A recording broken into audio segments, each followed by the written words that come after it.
unrealistic directives to his field commanders.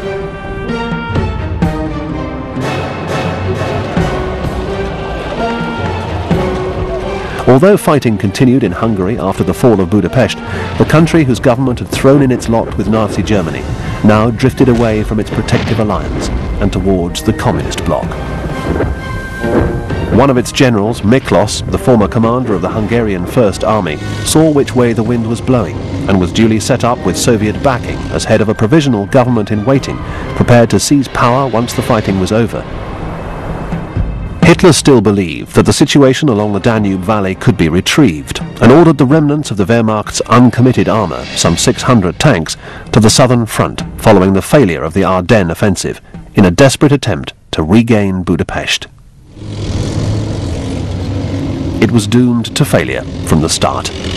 Guderian had to brief Hitler with the unpalatable information that his chief of intelligence, Colonel Galen, had forecast a resumption of the Red Army's onward surge across the whole of the Eastern Front, and that it would begin on the 12th of January 1945, adding that the defenders of the Reich would be outnumbered 11-1 in infantry, 7-1 in armour, and 20-1 in artillery.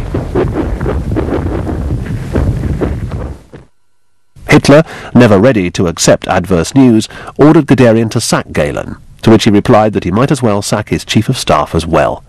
The Soviet advance had now acquired so much impetus that it was unstoppable.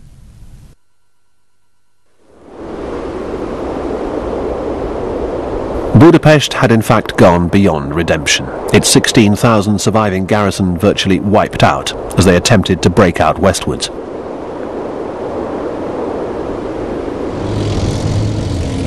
Despite this, Hitler ordered one final offensive, launching his last 600 tanks and 31 exhausted divisions, many down to skeletal strengths, into a forlorn hope along the shores of Lake Balaton.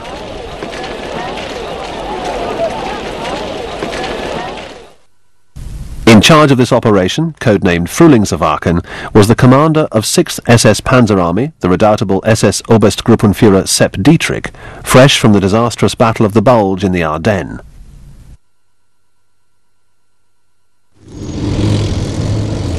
Although the spring thaw was setting in, little or no attempt was made to test the going for the tanks, and in the swampy plain the 60-ton Royal Tigers bogged down, many to their turrets once off the roads.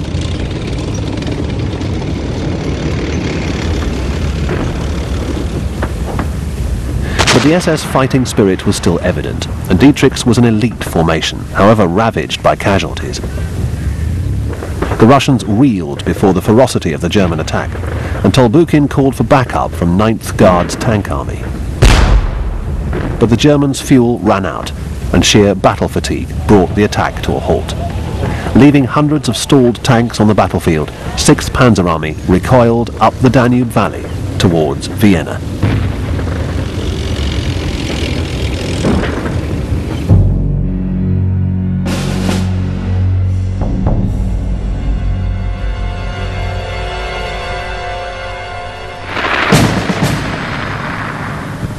Panic now seized the whole German populace as the Russians entered the borders of the Reich. Refugees in their hundreds of thousands clogged the roads heading west. Their worst fears, already fed by Goebbels' propaganda, were realized in the appalling conduct of the triumphant Red Army. Rape was endemic, and few of the women who were unable to escape avoided it, no matter what their age. This had been a war in which both sides were fired by bitter racial hatred.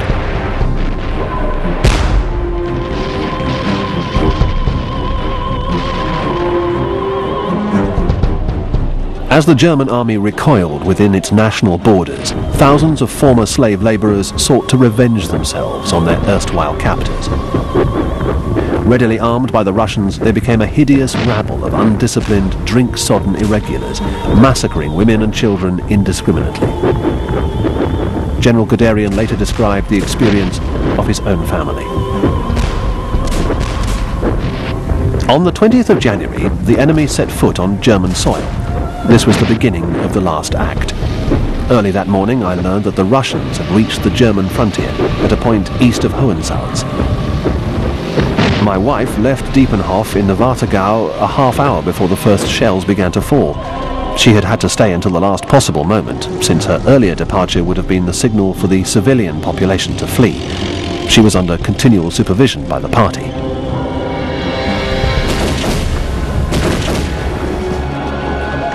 "6 million Russian troops were now heading towards Berlin, and by the beginning of March were on the banks of the Elbe, a bare 60 miles from their goal.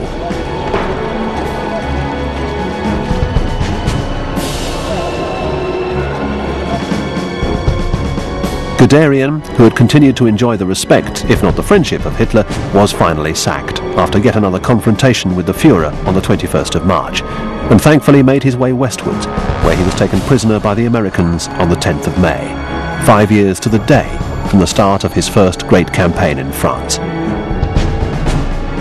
Days before he was dismissed, Guderian recalled that whilst Hitler intended to arrange for the destruction of all factories, water and electrical installations, railways and bridges, Speer had rightly pointed out that such a crazy deed must result in mass misery and death to the population, on a scale never before seen in history. Guderian immediately drafted orders laying down defence lines throughout Germany, which were to be held. Only in front of these were Hitler's demolitions to be implemented. Nothing else whatever in Germany was to be destroyed. All installations that served to feed the populace and to provide it with work were to remain untouched. Guderian took his draft to Jodl, who had to be informed of its contents, since it dealt with a matter concerning all parts of the armed forces. When he saw him again on the following day and asked him what Hitler's reaction had been, Jodl gave him an order of Hitler's to read, which was the exact contrary of Speer's and Guderian's intentions. It read, "If the war should be lost, then the nation too will be lost. That would be the nation's unalterable fate. There is no need to consider the basic requirements that a people needs in order to continue a primitive life. On the contrary, it is better ourselves to destroy such things, for this nation will have proved itself the weaker, and the future will belong exclusively to the stronger Eastern nations. Those who are alive after the battles are over are in any case only inferior persons, since the best will have fallen."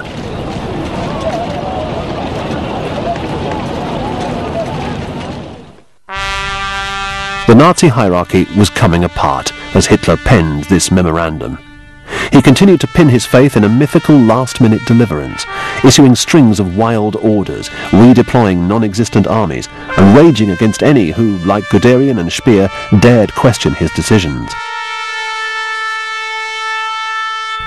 Guderian's replacement as Army Chief of Staff, Colonel General Hans Krebs, was also a level-headed realist who, like his predecessor, issued orders countering the demolitions, and enough of the national infrastructure survived to support the defeated nation after the final surrender. When Hitler committed suicide on the 30th of April, most of his closest associates had distanced themselves from him as they sought individually to make their own surrender terms. Goering and Himmler were already in Allied hands. Speer's open opposition to Hitler in the final months of the war, together with his readiness to admit his share of guilt for the transgressions of the Third Reich when put on trial at Nuremberg, saved him from the gallows, and he served 20 years of imprisonment before emerging from Spandau jail in 1966 to pursue a writer's career until his death in 1981. The fall of Vienna in mid-April spelt the virtual end of the campaign that had swept through the Balkans. The German Army Group South had all but disintegrated, but Army Group Center, under General Schörner, an unregenerate Nazi, was still in the field and holding out in Czechoslovakia as Berlin fell. It was thus the only sizable German force in being, and had to be dealt with. Schörner was aware of Hitler's well-known intention to form a national redoubt in the mountains on the Czech-German border, and his loyalty to the Führer would have driven him to this extremity given the chance. However, his position was hopeless. The Russians who had taken Vienna headed northwest towards Prague, and other Russian armies converged from all directions as Army Group Center contracted its perimeter until it was completely surrounded northeast of Prague, much of which was in the hands of Czech partisans by the 6th of May. 3 days later, Prague was in Russian hands. Schörner, faced with total